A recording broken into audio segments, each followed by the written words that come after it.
जय गुरुदेव जय गुरुदेव जय गुरुदेव जय गुरुदेव जय गुरुदेव नाम की प्रभु का पावन नाम परमात्मा का सच्चा नाम जन जन में शांति लाने वाला नाम जीते जी मोक्ष मुक्ति दिलाने वाला नाम जय गुरुदेव।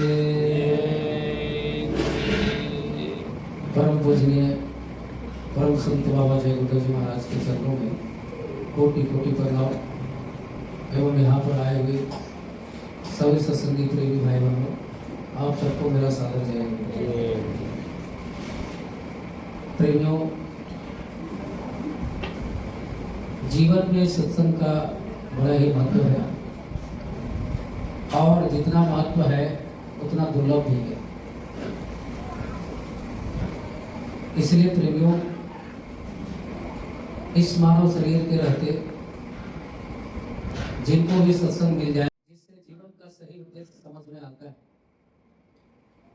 नहीं तो हमारा ये मानव जीवन अंधेरे में बीत जाता है, पता ही नहीं चलता अपना जीवन कैसे बीतता है और जीवन का अंत कैसे हो जाता है, उसका कोई एहसास ही नहीं होता है। लेकिन जगे हुए संत सद्गुरु की मुखार बिंद से जो बातें सुनने को मिलती है, उन वचनों को हम अपने जीवन में उतार लेते हैं तो हमारे जीवन में अनायास जो है परिवर्तन होता है। और जीवन में ऐसे ही परिवर्तन की आवश्यकता भी है, क्योंकि हमारा ये संसार, जिन्होंने इस संसार को बनाया है, अब जिस संसार में रह रहे हैं, ये संसार परिवर्तनशील है और समय के अनुसार, आवश्यकता के अनुसार समय समय पर परिवर्तन होते रहता है। इसी तरह से हमारे मानव जीवन में भी परिवर्तन की आवश्यकता है।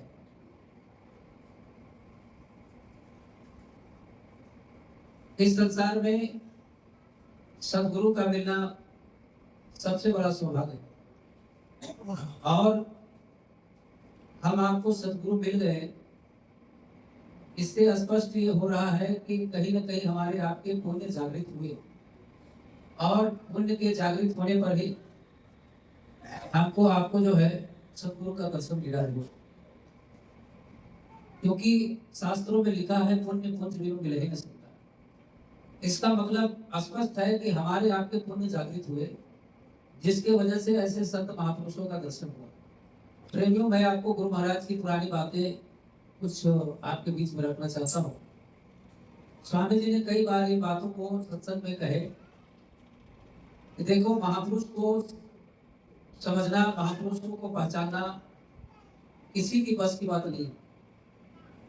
महापुरुष जिनको जन्माते हैं, जिनको पहचानवाते हैं, जिनको परिचय देते हैं, वही उनको समझ सकता है, वही उनको पहचान सकता है। प्रेमियों, सतगुरु के वचन उसी के अंदर में धंसता है, उसी के हृदय में जाता है जो ग्रहण करना चाहता है। जो ग्रहण करना नहीं चाहेगा, उसको कभी भी उसके दिल दिमाग में वो चीज अंदर जाएगा ही नहीं, समझ भी नहीं आता। किसी न किसी कारणवश जो है, चाहे अहंकार में या बेवकूफी में, जैसे भी हो, उस बात को जो है वो इग्नोर कर देते हैं कि अरे ये बाबा जी कैसे ही बकते रहते हैं। इसका हमें लोग जाते हैं शाकाहारी का प्रचार करने के लिए, लोगों के दिमाग में एक ही बात घूमते रहता है कि इतने ज्यादा इस संसार में चारों तरफ मांसाहार दिखाई देता है, क्या ये परिस्थिति कभी परिवर्तन होगा, कभी इस परिस्थिति में सुधार होगा? प्रेमियों, हम जो ये चरम आंखों से देखते हैं, यह हमारे लिए असंभव हो सकता है, लेकिन इसके पीछे जो सच्चाई है वो हम इस भौतिक आंखों से नहीं देख सकते। लेकिन जिन्होंने इस दिव्य दृष्टि को खोला है और इस दिव्य दृष्टि के माध्यम से जो देखा है और जो बात हमारे आपके सामने में रखा है, उसमें किसी प्रकार का कोई मिलावटी नहीं, किसी प्रकार का कोई झूठ नहीं, किसी प्रकार का कोई फर्क नहीं। बहुत सारी बातें गुरु महाराज ने 1990 से पहले जो है गुरु महाराज बहुत तरह की भविष्यवाणी किया करते थे। उसमें से जो है आर्थिक दशा का और रुपये पैसे का, ये बहुत सारी चीजों का जो है गुरु महाराज ने भविष्यवाणी की, जिसमें भविष्यवाणी ये भी आया था जो अभी आपके वर्तमान में दिख रहा है। उन्होंने कहा कि तेल इतना महंगा हो जाएगा कि लोग अपनी चमचमाती गाड़ियों को रोड में चाबी लगा करके छोड़ के पैदल चले गए। और वो चीज अभी आपके सामने में दिख रहा है। कारण चाहे जो भी हो, कारण चाहे जैसे भी बने, किसी भी तरह से बने, लेकिन जो वचन सतगुरु बोल देते हैं वो वचन जो है पत्थर में लिखे लकीर के समान अमिट होता है। और इन सारी बातों को कोई आज नहीं बोले, 1970, 71, 72 के आसपास में ये सारी भविष्यवाणियां गुरु महाराज ने किया। तो उनके वचन जो है, जो उन्होंने कहा वो सारा होगा और सारा चीज जो है आपकी आंखों के सामने होगा। गुरु महाराज ने जो जो बातें कही, इसी कलयुग में जो है सतयुग आएगा, वो भी आएगा। लेकिन जैसा कि पिछले युगों में जो युग परिवर्तन के समय में जो घटना घटती है या घटी है, वो सारी घटनाएं इस समय में भी घटेगी। और बहुत सारे महापुरुषों ने अपने वचनों में अपने बयान भी दिए कि बचेगा वही साधु जो गुरु से लौ लगाए। जो गुरु के वचनों के ऊपर चलेगा वही बचेगा, और नहीं तो इस दो पार्ट में जो है ये संसार जो है पिस जाएगा। क्योंकि उसके आगे ना तो आपका अहंकार चलेगा, ना बल बुद्धि चलेगा, ना तो आपका धन दौलत का कुछ चलेगा। क्योंकि उस वहां जहां वो दिमाग लगाता है वहां आपकी सारी दिमाग जो है फेल हो जाता है। इसीलिए जो सदगुरु के वचन को मान लिया, यानी सदगुरु के वचन को मानने का मतलब जैसे कहें कि दो पार्टन के बीच में शाबुत बचा न कोई, तो दो पार्ट का मतलब ये जो अभी रंगा झगड़ा चल रहा है, ये दो पार्ट जो है इसके बीच में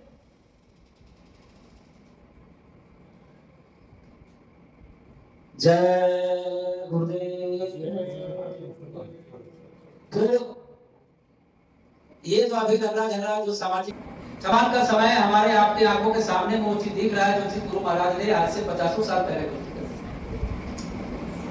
इस सब बातों को दोहराने के पीछे एक ही कारण है कि जिंदगी और मौत हमारे आपके हाथ में नहीं है। जिंदगी और मौत इस संसार को जिन्होंने बनाया है, जिन्होंने इस संसार की रचना किया है, ये उसके हाथ में है।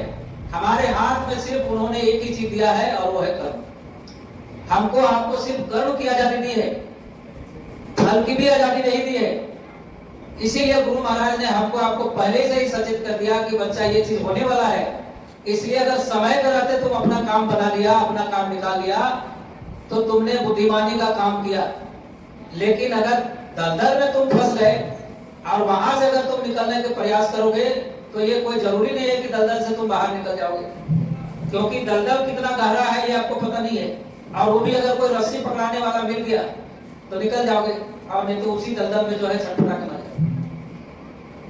कहने का मतलब यह है कि जो समय हमको आपको मिला है और जो ये शरीर मिला है, सिर्फ और सिर्फ भजन करने के लिए मिला है।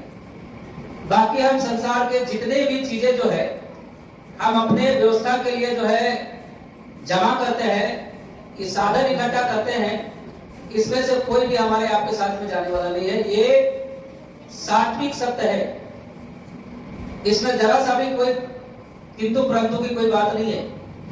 इसलिए महापुरुष जो है वो जो उनके संपर्क में जाते हैं उनको वही बात बताते हैं जिन बातों से इस आत्मा की छुटकारा मिल जाए। प्रेमियों, ये जो आप जड़ शरीर देख रहे हो, हाड़ मांस का पुतला जो देख रहे हो, ये वास्तविक नहीं है।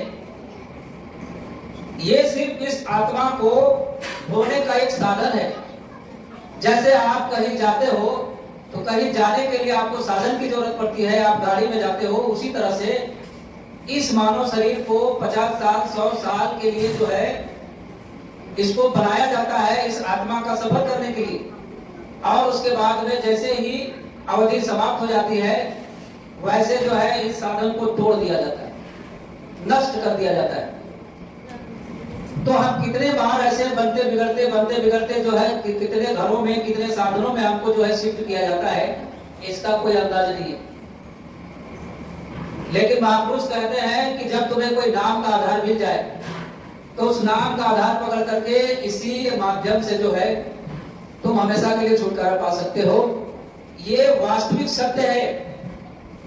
जिन्होंने इस शरीर के माध्यम से परमात्मा को प्राप्त किया, जिन्होंने इस 84 लाख जोड़ी से छुटकारा पाया, उन्होंने फूट फूट करके जो है इन शब्दों को, इन वचनों को जो है जोर दे दे करके हमारे आपके बीच में रखे कि इसके अलावे और कोई साधन नहीं है।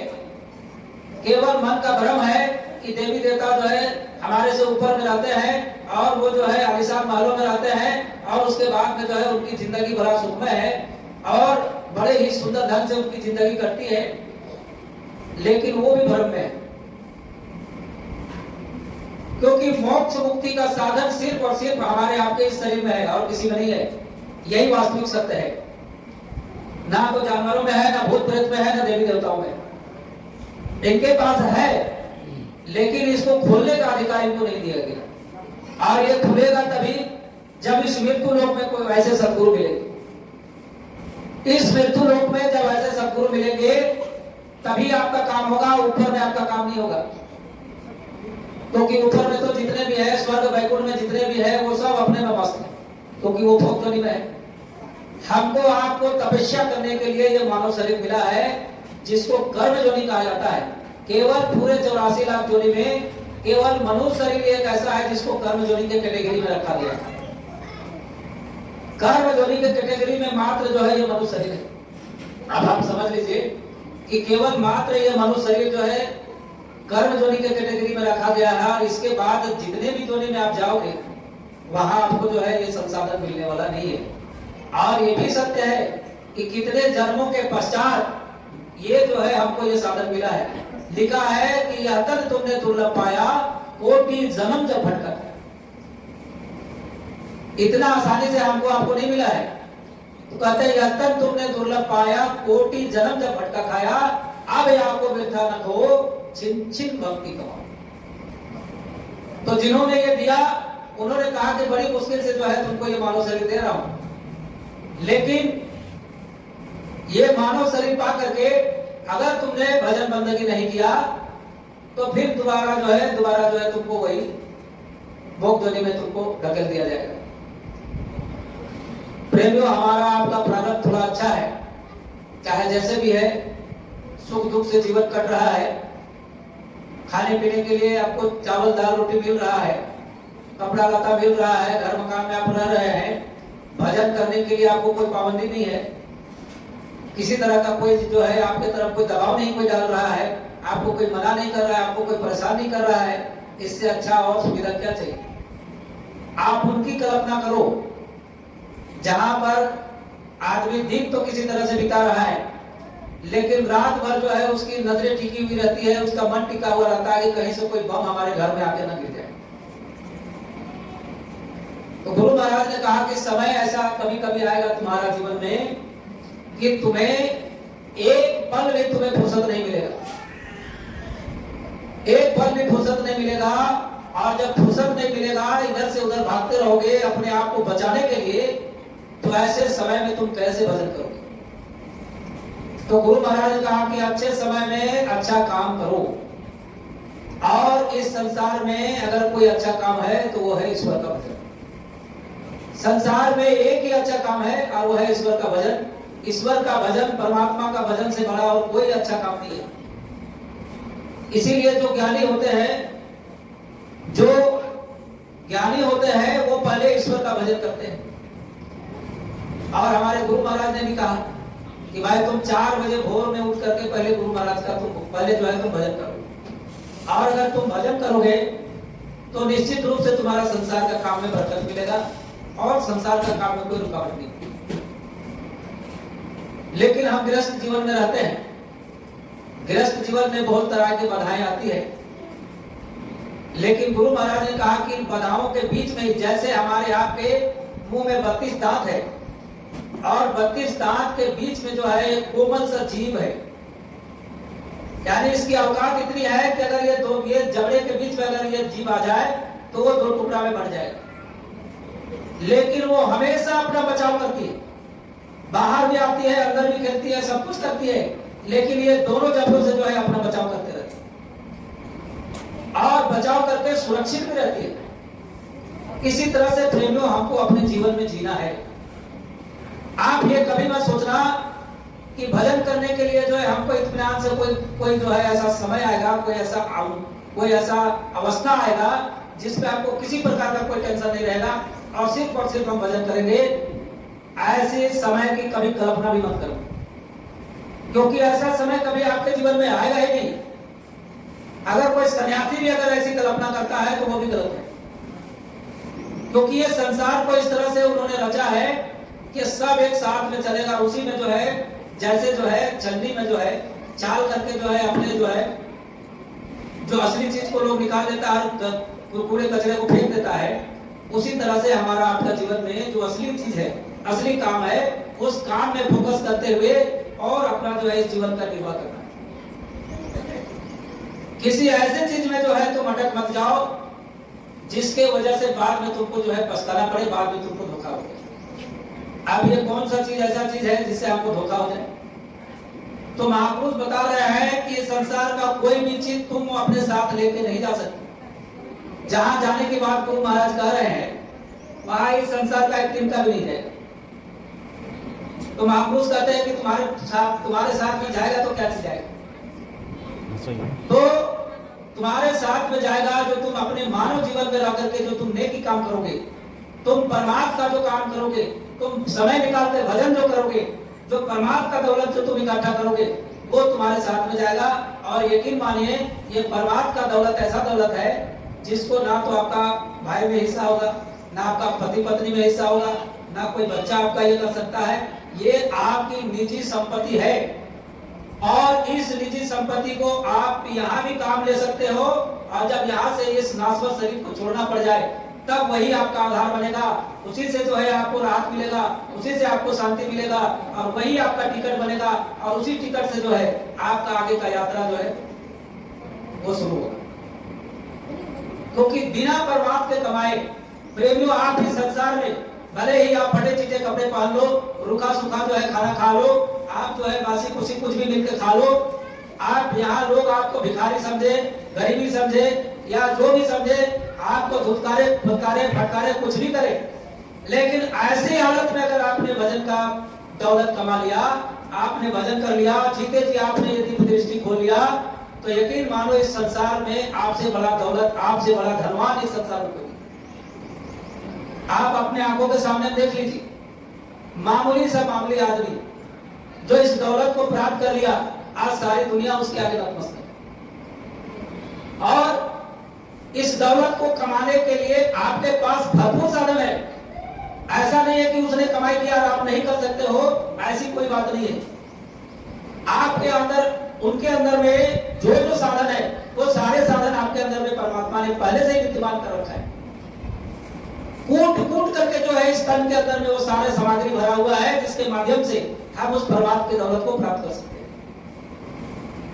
प्रेमियों, ये सारा चीज, ये सारा संसार जहां से आपकी आंखें जा, आपकी दृष्टि जा रही है, ये सारा संसार धोखा है। ऐसा हमारे गुरु महाराज हमेशा सत्संग में कहा करते थे और ये बात गलत नहीं है। ये तब एहसास होता है जब आपके शरीर जो है जर्जर हो जाता है, आप अपने से उठ करके एक गिलास पानी नहीं ले सकते, आप अपने से खाना नहीं बना सकते, अपने से आप पैसा नहीं कमा सकते, आप दूसरे के ऊपर निर्भर हो जाते हैं, तब ये एहसास होता है कि ये संसार हमारे लिए बेकार है। आप वैसे समय में अगर आप भजन की बात करोगे, वैसे समय की अगर आप कल्पना करो कि हम वैसे समय में भजन कर लेंगे, तो उस समय तो आपका शरीर ही साथ नहीं देगा, मन बुद्धि चित्त ही साथ नहीं देगा, तो आप भजन क्या करोगे? इसलिए प्रेमियों, गुरु महाराज ने कहा कि जिस प्रकार से तुम नौकरी चाकरी कर करके, बिजनेस पैसा कर करके, लेबर कुली का काम करके, उसके बाद में रुपया पैसा कमा करके और उसके बाद अपने सेविंग अकाउंट में पैसा जमा करते हो, इस सोच करके कि जिस समय हमारा शरीर काम नहीं देगा, जिस समय हमारा शरीर काम नहीं करने लगेगा, हमारा शरीर कमजोर हो जाएगा, थक जाएगा, तब उस समय हम इस पैसे का उपयोग करेंगे। ऐसे ही परमात्मा का भी दौलत का ये सहारा मिलता है। आपका कमाया हुआ भजन, आपका किया हुआ सेवा, आपका सत्संग में शामिल हुए जितने भी आपने पुण्य का काम किया है, ये सब आपके अकाउंट में जमा हो जाता है। सदगुरु को एक एक पल का मालूम है हमारे आपके विषय में कि आपने कितना पल भजन किया, कितना पल सत्संग किया, कितना पल आपने शाकाहारी का प्रचार किया। ये सारा चीज आपका जो है उनके लिस्ट में जो है आपका शामिल। और हमारे आपसे चूक भी हो जाएगी, लेकिन सदगुरु के पास जो अकाउंट है, जो उसके साथ में जो अकाउंटेंट बैठा हुआ है, उसके साथ चूक होने वाला नहीं। ये सब कुदरती है और कुदरती कभी खराब नहीं होता। वो कुदरती जो बना हुआ है वो कभी खराब नहीं होता। तो गुरु महाराज ने कहा कि अगर तुमने पूंजी इकट्ठा किया, तुमने परमात्मा की कमाई किया और भजन करके जो है तुमने अपना ये दिव्य दृष्टि खोल लिया, तो तुम्हारा जो है काम बनना निश्चित है, तुम्हारा घर जाना निश्चित है। उसमें किसी प्रकार का कोई रुकावट नहीं है। इसलिए रुकावट नहीं है कि आपके अंदर में जो शक्ति आएगी, आपके अंदर में जो शक्ति विद्यमान होगा, उस शक्ति के आगे दुनिया का कोई शक्ति काम नहीं करता। कोई माई का लाल इस संसार में आपको नहीं रोक सकता वहां जाने की। इतनी शक्ति आपके अंदर में आ जाता है इस दिव्य दृष्टि के खुलते ही। उसी चीज को गोस्वामी जी ने रामचरितमानस में लिखा है कि उन्हीं विमल विमोचन ही, जैसे ही आंख खुलती है कहते पीठ ही दोस्त दुख। हमारे अंदर के सारे बुराई जो है, सारे अवगुण जो है, ऐसे जल के भस्म हो जाता है जैसे सूखे घास में माचिस का तीली आप जैसे मारोगे और वो जल करके जो है पूरा राख हो जाता है। ऐसे ही हमारे अच्छे बुरे कर्म जो है इस दिव्य दृष्टि के खुलते ही पूरा खत्म हो जाता है। और आपको तो एहसास होगा ही, लेकिन जो ऊपर बैठा हुआ है, जो स्वर्ग वैकुंठ में उठे बैठा हुआ है, देवी देवता के रूप में बैठा हुआ है, भूत प्रेत के रूप में बैठा हुआ है, वो सबको पता चल जाएगा कि इसके पास जो है ये पावर है। तो अभी तो आपको भूत प्रेत से डर लग रहा है, लेकिन वही भूत प्रेत आकर के आपके आगे हाथ ऐसे जोड़ेगा, ऐसे। तो ये सारा चीज हमारे आपके अंदर में गुरु महाराज ने पहले से ही जो है हमारे आपके अंदर में भरा हुआ है। सिर्फ इसको समझने की जरूरत है और इसको जानने की जरूरत है। जिस दिन आपने जान लिया, जिस दिन आपने जगा लिया, उस दिन जो है आप इस संसार के सबसे धनीवान आपकी गिनती में आओगे। और इस संसार का दौलत जो है वैसे भी आपको धोखा देने वाला है। इस संसार का एक भी तिल आप लेके नहीं जा सकते हो, लेकिन वो दौलत अगर पहाड़ों जैसे भी अगर आपका जमा हो गया, तब भी आपको कोई रोकने टोकने वाला नहीं है। कोई कहेगा ही नहीं कि आप लेके कहां जा रहे हो, क्योंकि उसको पता है कि इसने अपनी कमाई करके इसका अर्जित किया है। तो आपने देखा होगा कि रामचरितमानस में एक घटना आता है, जब सीता का स्वयंवर होता है और उसमें जो है वो शिव का दिया हुआ धनुष टूटता है। उस समय जो है धनुष टूटने पर जो है परशुराम जी को जो है इसका बोध होता है, इसको आभास हो जाता है। परशुराम जी जो है उन्होंने ही जो है ये राजा जनक को जो है वो धनुष दिए थे सुरक्षित रखने के लिए। तो जब वो महेंद्र पर्वत पे तपस्या कर रहे थे, तब उनको धनुष टूटने का एहसास हुआ और वहां से जो है फिर जो है ये जनकपुर में आए और बहुत तिल मिलाने लगे कि भाई मेरा ये तिल मिलाना स्वाभाविक था, क्योंकि वो साधारण धनुष नहीं था, कोई उसको उठा नहीं सकते। ऐसा दिव्य धनुष था कि साधारण मतलब कोई भी, माने वो जिसको श्रद्धा भक्ति से, जो कोई श्रद्धा से उसके आगे झुकता था उसी के वो आगे होता था, लेकिन अहंकार से कोई उसको उठा नहीं सकता। रावण भी गया था उसको उठाने के लिए, जो कि एक हाथ से पर्वत को उठा लेता था, लेकिन उस धनुष को नहीं उठा पाया क्योंकि उसका नियत में खोट था। तो ये बात मैं इसलिए कह रहा हूं कि वहां पर जो है जब इस तरह का ये होता है, धनुष टूटता है, तो वहां पर आने पर जो है वो खूब जो है अपना उल्टा सीधा जो है ये जो है मतलब अपना आक्रामक रूप दिखाने लगता है। फिर राम से जो है उनका परिचय होता है। राम जी जो है अपना स्वरूप दिखाते हैं, उनको समझ में आ जाता है कि भाई अब हमारे हमारा जो है काम को, अधूरे काम को पूरा करने के लिए जो है अब यहाँ पर आ गए हैं, अब हमारा कोई जरूरत नहीं है, तो इस तरह से जो है वो अपना चले जाते हैं। तो ऐसे चीजों का जो है नाश हो जाता है जो दिव्य है, अलौकिक है। और हमारे आपके बीच में, हमारे आपके जो साथ में है, उसमें तो सिर्फ जो है केवल हमारा शरीर का व्यवहारिक काम के अलावा और उसका कोई उपयोग नहीं है, तो उसका नाश तो निश्चित है। इसलिए प्रेमियों, हमको आपको जो है सोते जागते उठते बैठते, गरीबी में अमीरी में, चाहे जैसे भी हो, अगर गुरु महाराज की दया कृपा से अगर आपको दौलत भी मिल गया, आपका करोड़ों का इनकम भी हो गया, आपका बिजनेस पैसा भी जो है बहुत सुंदर चलने लगा, लेकिन आप जो है उसमें जो है आप डूबना मत। ऐसा गुरु महाराज ने हमको आपको बताया है, क्योंकि वो जो है साक्षात आपके साथ धोखाधड़ी है। अगर उसमें अगर आपने डूब गया, ये हो गया, तो जो आपका कीमती समय है वो उसी में बर्बाद हो जाएगा और अंत समय में जो है आप उससे भी हाथ धोगे। इसीलिए बहुत सारे समय समय की बात है और बहुत सारे ऐसे महापुरुषों का उदाहरण भी है कि अपने भक्त को असली चीज देने के लिए, असली चीज से रूबरू कराने के लिए, उसको धनवान बनाने के लिए, परमात्मा का धनवान बनाने के लिए उसको ये भौतिक धन जो है खींच लेते, गरीब बना देते हैं। और जब गरीब बन जाते हैं तब उसके अंदर में दीनता आ जाती है, और जब दीनता आती है तो फिर जो है वो भक्ति में अग्रसर जो है भक्ति चला जाता है। इस प्रकार से जो है, क्योंकि गुरु जो है हमारे आपके बुराइयों को दूर करने के लिए ही हमारा आपका हाथ पकड़ते हैं। आप अपने से कितनों आप झाड़ू मारो, इस गंदगी को आप साफ नहीं कर सकते, क्योंकि इस शरीर के ऊपर में लगा हुआ गंदगी नहीं है, ये जीवात्मा के ऊपर में लगा हुआ गंदगी है। और उस गंदगी को साफ करने वाला जो सफाई कर, जो साफ करने की कला जानता है, वही साफ कर सकता है। बाकी हम आप कितनों प्रयास करो, सफाई नहीं कर पाओ। और जब तक उसकी सफाई नहीं होगी तब तक जो है यहाँ से प्रकाश खुलने वाला नहीं है। और जब ये प्रकाश खुल जाएगी तो अरबों खरबों योजन दूर, यहाँ से अरबों खरबों योजन दूर के चीज को आप यहीं से बैठे देख सकते हैं। वो भी पलक झपकते, बिजली को बल्ब में आने में टाइम लगेगा, लेकिन आपको जाने में टाइम नहीं लगेगा। इतना रफ्तार जो है इस जीवात्मा का है, ये प्रकाश का रफ्तार इतना, जैसे आंख बंद करोगे अरबों खरबों योजन दूर का दृश्य जो है आपके सामने ऐसे घूमने लगेगा। ऐसा पावर हमारे आपके अंदर, सबके अंदर में है। गुरु महाराज ने कहा कि इस कलयुग में सबको जो है दिव्य दृष्टि खोलने का अधिकार है, और उसी उद्देश्य से जो है सबको गुरु महाराज ने नामदान भी दिया है। किसी भी इस भक्ति में किसी प्रकार का कोई छुआछूत जो है गुरु महाराज ने परहेज मतलब रखा नहीं। कहा हरि का भजे तो हरि का होए।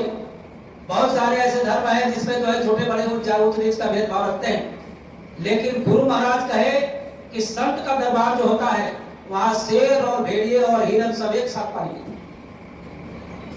ये ऐसा तालाब है, ऐसा कुआं है, सतगुरु का संगम जो है, ऐसा जगह है जहां शेर और हिरन एक साथ पानी पीते।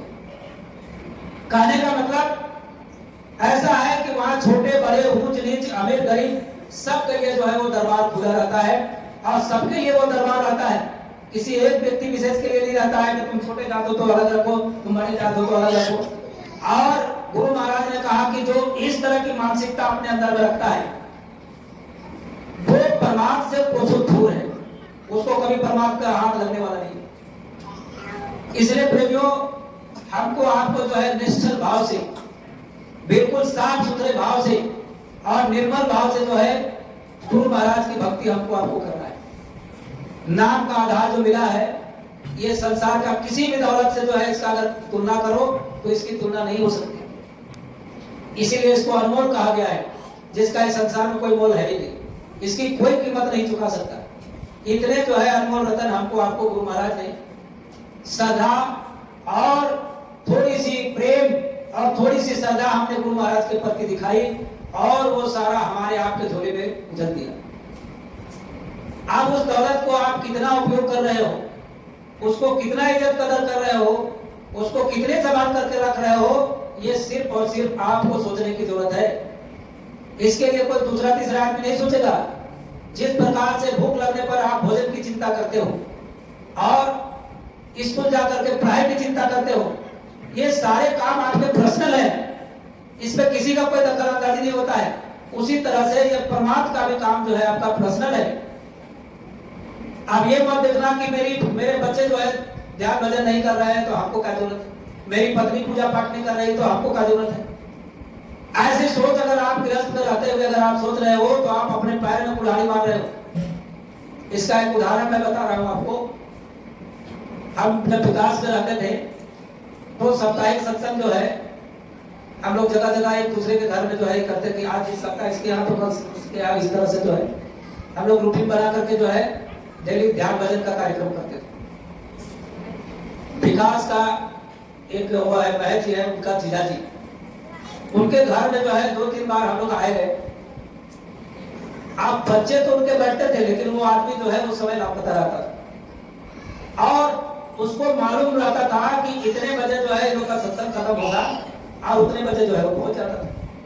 आरती उरती होता था, प्रसाद वगैरह वितरण होने लगता था तो वो पहुंच जाता था। एक दिन मैंने उससे पूछा कि भाई ये बताओ आप इतने से इतने बजे तक आप कहाँ रहते हो? तो बोले होटल में बैठे रहते। हम बोले क्यों? अरे मेरा बच्चा लोग यहाँ ध्यान भजन करके करता है, हमको जरूरत क्या है।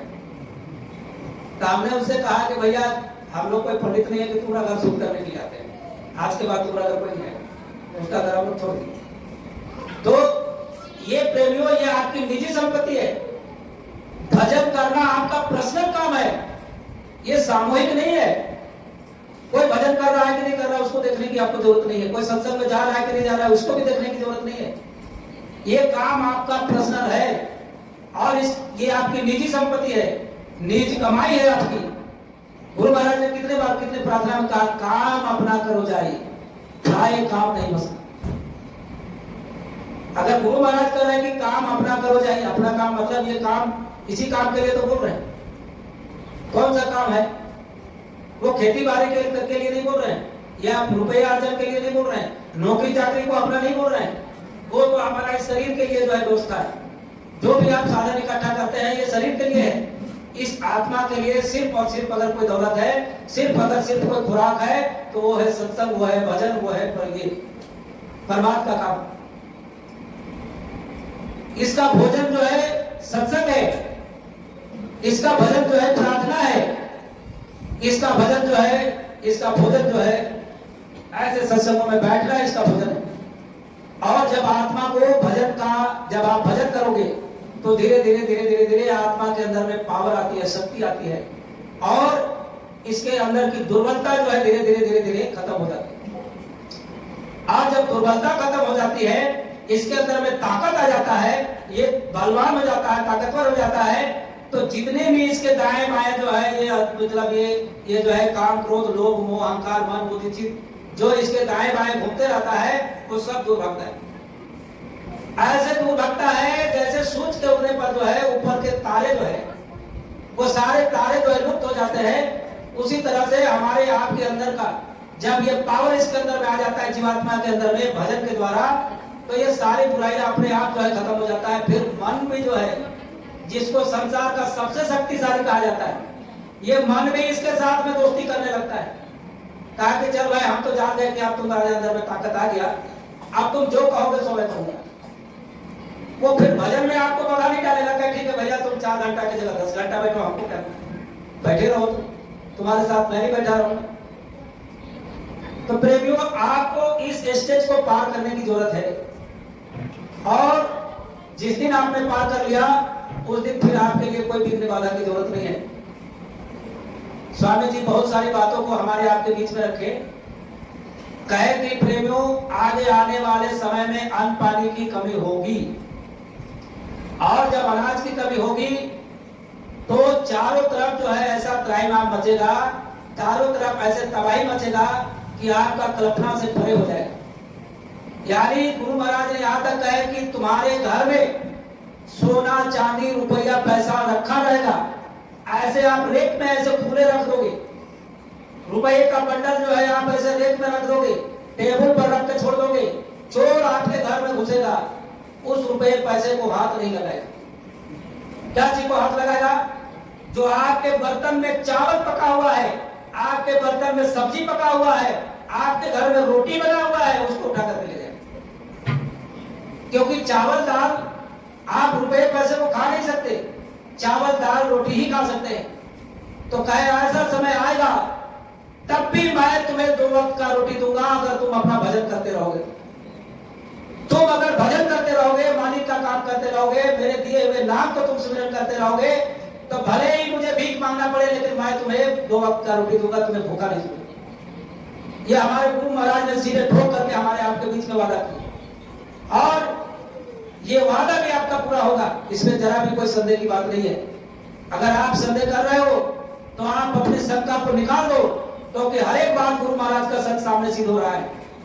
अभी आप देख रहे हो गुरु महाराज ने कहा है कि चमचमाती हुई गाड़ियों को रोड में लोग चाबी छोड़ करके चले जाएंगे पैदल, लो भैया हमारा ये मुसीबत, हमको ये मुसीबत नहीं चाहिए। ऐसी परिस्थिति आपके सामने में दिखेगा अगर आप इस संसार में जीवित रहोगे तो। और जैसा अभी परिस्थिति बना हुआ है दुनिया का, ये परिस्थिति आने में ज्यादा दिन नहीं लगेगा। लोग जो है, जो तेल टैंकरों में आ रहा है, पानी जहाजों में आ रहा है, उसको लोग बम से उड़ा दे रहा है, सारा तेल जो है पानी में बह जा रहा है। अब ऐसी अगर प्रक्रिया चलते रहे तो तेल आपके पास नहीं पहुंचेगा तो ये गाड़ियां चलेगी, क्योंकि पानी डाल करके तो नहीं चले। इसीलिए प्रेमियों, गुरु महाराज के वचन आपके सामने में दिख रहा है, इसलिए जो बात उन्होंने कहा है ये बात होगी। और ये भी उस स्वामी जी ने कहा कि ऐसी परिस्थिति आने से पहले मैं अपने जीवों को उठा लूं, अपने जीवों को अपने घर पहुंचा दूंगा, लेकिन ये भी शर्त है कि उसी को ले जाएंगे जो जाना चाहेगा, और जो नहीं जाना चाहेगा उसको काल अपने में चपेट लेगा, क्योंकि इनका समझौता हुआ है। जब दयाल यहाँ पर आते हैं तो काल के बीच में समझौता हुआ। काल कहता है कि प्रभु आपके अंदर में ऐसी पावर है कि आप ऐसे चुटकी बजाते पूरा संसार को आप खाली कर दो, लेकिन आपका वचन का क्या होगा? जो आपने मुझे वचन दिया है, आपने मुझे वरदान के स्वरूप ये जीवात्माओं का भंडार दिया है, और आप ऐसे उठा के ले जाओगे तो आपके बात पर कौन विश्वास करेगा? तब दोनों के बीच में समझौता होता है कि प्रभु आप उसी चीज को ले जाएंगे जो आपकी बातों को अपने जीवन में उतार करके और आपके बातों को अमल करके और आपके व्यवहार को मानेगा, आपकी बातों को मानेगा और भगवान का भजन करेगा, और हमारे कर्मों को, जो अच्छे बुरे कर्म है उसको जो है ये कर देगा, हमारे कर्म कर्जा को दे देगा। उसको मैं हाथ नहीं लगाऊंगा, उसको मैं हाथ नहीं लगाऊंगा, उसके लिए कोई रोका टोकी नहीं है, उसको आप ले जा सकते। लेकिन जो आपका बात नहीं मानेगा, जैसे अभी हम लोग चारों तरफ घूम घूम करके, हमारे गुरु महाराज के शिष्य जो चारों तरफ घूम घूम करके लोगों को समझा बुझा रहे हैं कि भाई बात मान लो, ये मांस मदिरे का सेवन छोड़ दो, ये बुराई को छोड़ दो, लोगों को मारपीट करना बंद कर दो, लोगों को जो है उसके इज्जत के साथ खिलवाड़ बंद करो। ये हमारे गुरु प्रेमियों ने चारों तरफ प्रचार कर रहे हैं। तो समझाने का काम तो गुरु महाराज कर रहे हैं।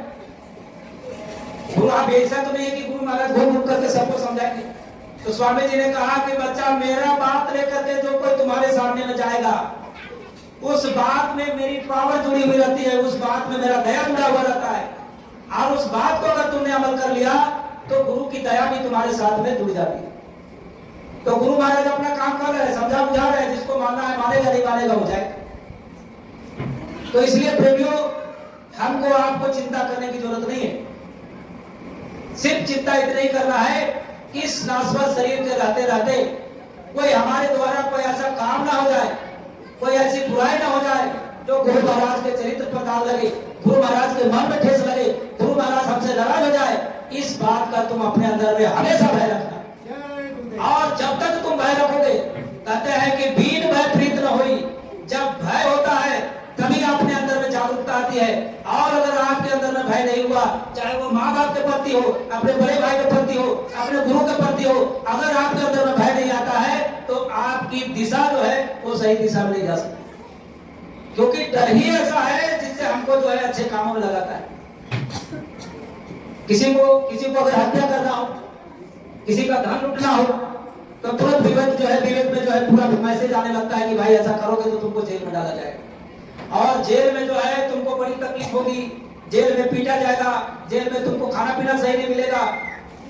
ये विवेक जो है मन को डरा रहा है, और अगर उस बात को अगर मन समझ लिया, डर बना लिया, तो उस काम से जो है वो वंचित हो जाएगा। इसलिए प्रेमियों, हमेशा जो है आप अगर गुरु की मर्यादा अगर आपके दिल दिमाग में बैठ गया, गुरु की अगर आपने मर्यादा को जो है अपने दिमाग में बैठा लिया, तो यकीन मानो कि कभी भी आपसे कोई गलत काम नहीं होगा।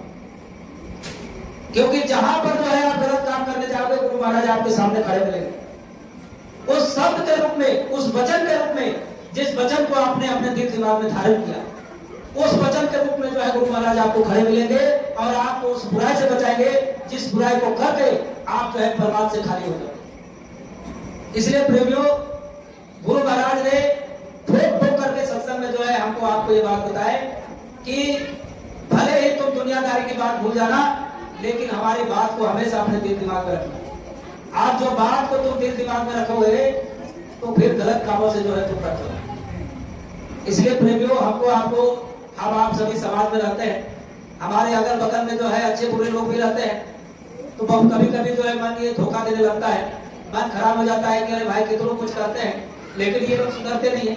हम घर में सत्संग रखते हैं तो हमारे घर ये आते नहीं, अब पता नहीं है दुनियादारी ऐसे चलेगा क्या होगा।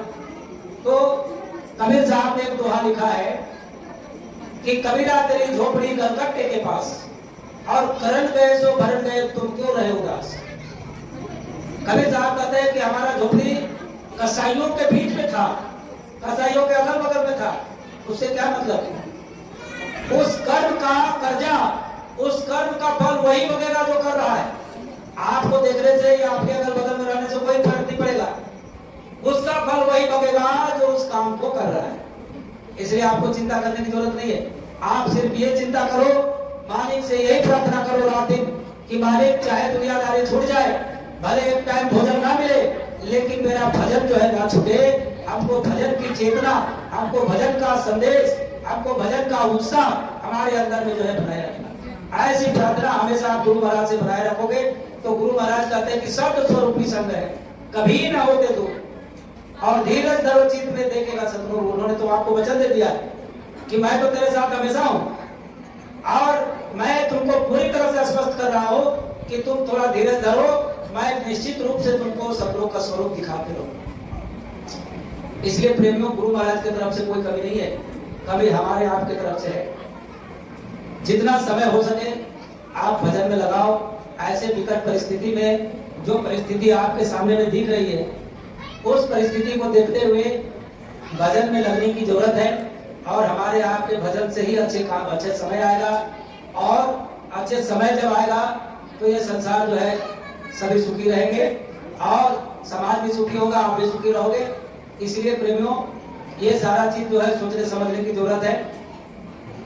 आप देखिए, जो गुरु महाराज से जुड़े हुए नहीं है, जिनको इन सारी चीजों का भेद मालूम नहीं है, जिनको कोई संसाधन नहीं मिला हुआ है, जिनको भजन करने का तौर तरीका नहीं मिला हुआ है, उसकी बात तो अलग है। वो तो भाई दुनिया कोई भी दिशा में चल जाए उसको क्या फर्क पड़ता है। लेकिन आपको गुरु महाराज ने सारा व्यवस्था दिया है, सारी सुविधा दिया है, और सब कुछ मिलते हुए भी अगर हम भजन नहीं करते हैं तो ये हमारा बहुत बड़ा दुर्भाग्य है।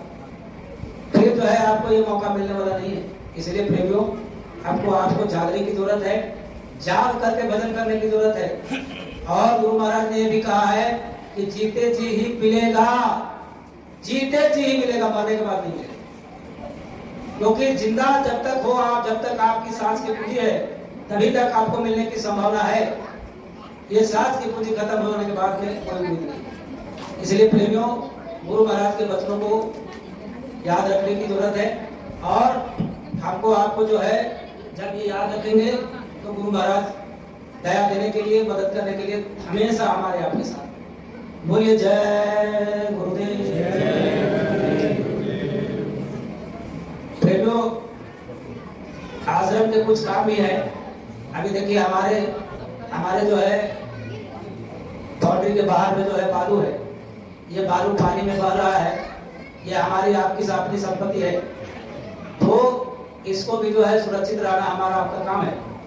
तो मैं मंगल भाई से निवेदन करूंगा कि मालिक के वचनों को हमारे आपके बीच में रखें, और आप ध्यान से इनकी बातों को सुनिए और अपने जीवन में उतारने का प्रयास कीजिए, ताकि आपको परमात्मा में मदद मिले।